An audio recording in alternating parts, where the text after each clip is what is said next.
Fala galera, sejam todos muito bem-vindos a mais um episódio do podcast Meio Ambiente EC. Eu sou o Eduardo Caires, o host deste podcast, e hoje vamos para mais um episódio de hoje, número 14, com o tema Como os peixes ficam coloridos? Rapaz, a pergunta é essa, muito bem interessante. Só pontuando a questão de cor de peixes, as colorações, a gente vai estar fazendo um enfoque nesse episódio dos peixes utilizados, no caso, em pets, peixes para aquarismo, aquele que você consegue comprar nas lojas de aquário e levar para tua casa, criar em aquários, enfim. Esse assunto é mais voltado a aquarismo, ele não é voltado à questão de coloração de peixes na natureza, só fazendo esse parênteses para a gente ficar bem claro o conteúdo que eu vou passar aqui para vocês nesse episódio. Lembrando que, se você estiver nos ouvindo pelo YouTube, não esqueça de curtir e se inscrever no canal. E se você estiver ouvindo pelas demais plataformas de streaming de áudio, como Anchor, Spotify e Google Podcasts, não deixe de seguir e compartilhar com seus amigos. Vamos lá.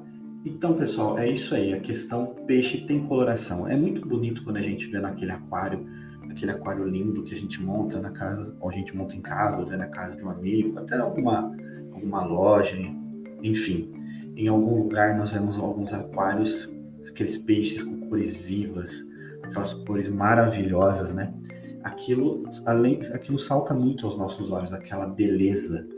E aqui eu vou falar um pouquinho a respeito disso, da importância e como que eles ficam coloridos.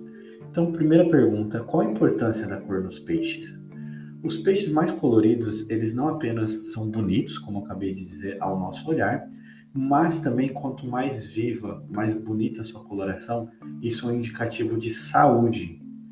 Na natureza e também em nossos aquários, a coloração é uma evidência que vai indicar aos demais peixes não apenas o próprio grau de boa saúde deles, mas isso também indica uma boa qualidade genética, pensando na questão de reprodução. Isso dá uma qualidade genética superior. Os peixes com cores que a gente diz mais fortes, mais vivas, vibrantes, são sempre, teoricamente, o que se consegue alimentar melhor.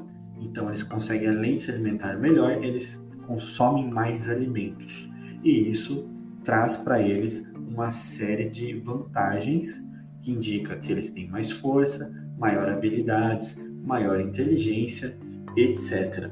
Tudo isso indicativo através da sua alimentação, que é ligado à sua capacidade de coloração. Então, quanto mais bem alimentado, mais nutrido esses animais são, esses peixes são, mais coloridos eles ficam.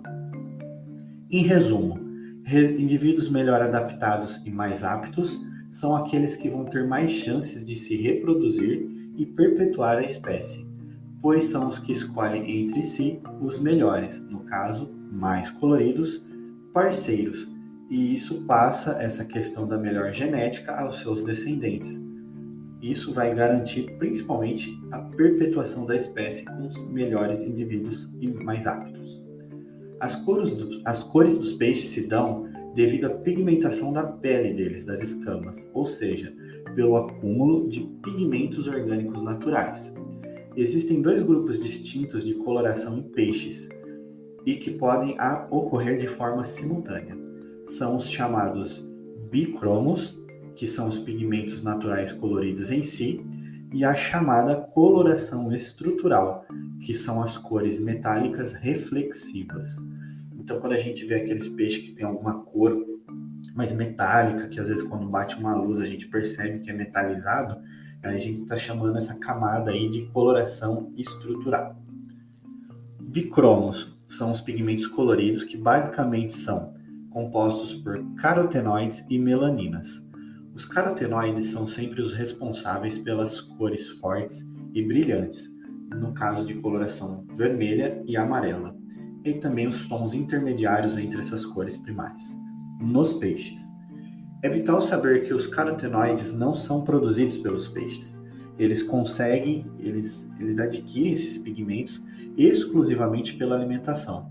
Ou seja, no aquário, quando você está criando esse animal no aquário, você tem que dar uma alimentação que seja rica em matérias-primas naturais como carotenoides, alguns tipos de alimentação, alga, espirulina, crustáceos, moluscos, alguns vegetais como pimentões e cenouras, entre outros. Já as melaninas são os pigmentos escuros, notadamente na cor marrom e preto, que formam fundo ou faixas listras escuras nos peixes. Então, essa junção de dois tipos básicos de carotenoides e melaninas que vai dar aí a diversidade de faixas, listras, enfim, essa diversidade maravilhosa que a gente vê nos peixes.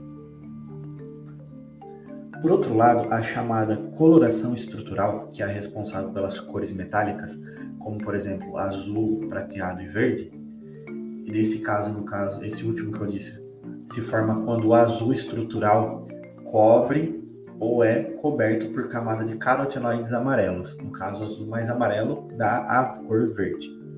A coloração estrutural se dá por pigmentos não coloridos em forma de cristais, que são chamados de purinas, sendo nos peixes a principal delas a guanina. Esses pigmentos apenas refletem a luz como um todo, gerando a cor prateada, ou apenas determinadas faixas de luz de forma iridescente. Iridescência é quando a gente vê aquelas colorações que quando bate uma luz e a gente vai enxergando várias cores ao mesmo tempo. A gente vê algumas colorações mudando, isso sempre em contraste com a luz que bate na cor do peixe, ali no peixe, no caso que a gente está olhando. No caso do azul metálico, em vários peixes. Esse tipo particular de pigmento é formado a partir de aminoácidos específicos, geralmente encontrados em maiores quantidades e melhores proporções em matérias-primas oriundas do meio aquático, como por exemplo as algas espirulina e hematococcus, alguns moluscos, crustáceos, farinha de peixes e em uma série de alimentos. Os pigmentos normalmente se concentram em células específicas das peles dos peixes. Essas células específicas elas são chamadas de cromatóforos, que são células irregulares, geralmente com muitas ramificações, mas também podem se depositar na pele, no caso na derme ou na epiderme, nos olhos, órgãos internos, entre outros locais, entre outras estruturas do peixe. Uma curiosidade sobre os cromatóforos é que eles podem ter controle nervoso pelo peixe.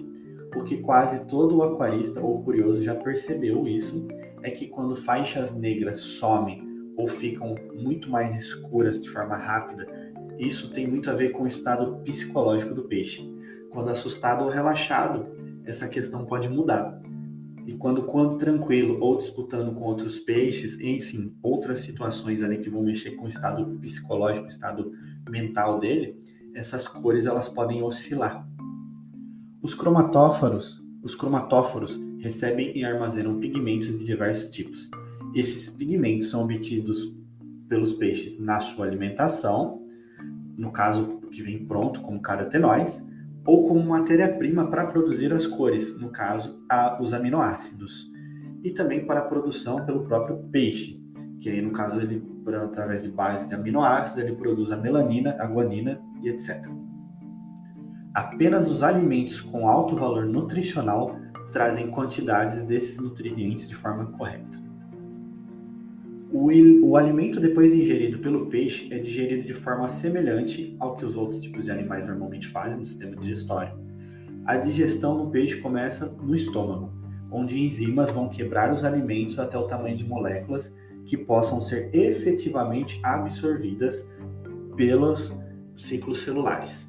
Esse bolo alimentar segue para o intestino, onde a digestão vai ser completa ou se dá efetivamente a absorção de todos os nutrientes. Esses nutrientes eles vão ser conduzidos pelo sistema circulatório até cada célula do corpo desse animal e vai nutrir ele de acordo com as demandas. Por exemplo, células ósseas vão receber vitamina D, cálcio, os cromatóforos vão receber os pigmentos, alguns aminoácidos, enfim, tudo de acordo com a distribuição necessária em determinada estrutura do peixe. Exatamente dessa forma, os pigmentos eles vão ser entregues aos cromatóforos de acordo com seu tipo e cor.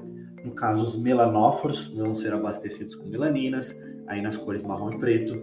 Os iridóforos de guanina, que são as cores reflexivas, vão receber a guanina. Os xantóforos na cor amarela vão receber a cor amarela. Os eritróforos vão receber a cor vermelha e por aí vai. Já a coloração estrutural que dá nos iridróforos, eles vão criar as camadas cristalinas de guanina sob a pele do peixe. É isso então, pessoal. Basicamente, a cor, os peixes ficam coloridos dessa forma. Em resumo, é muito por base da alimentação.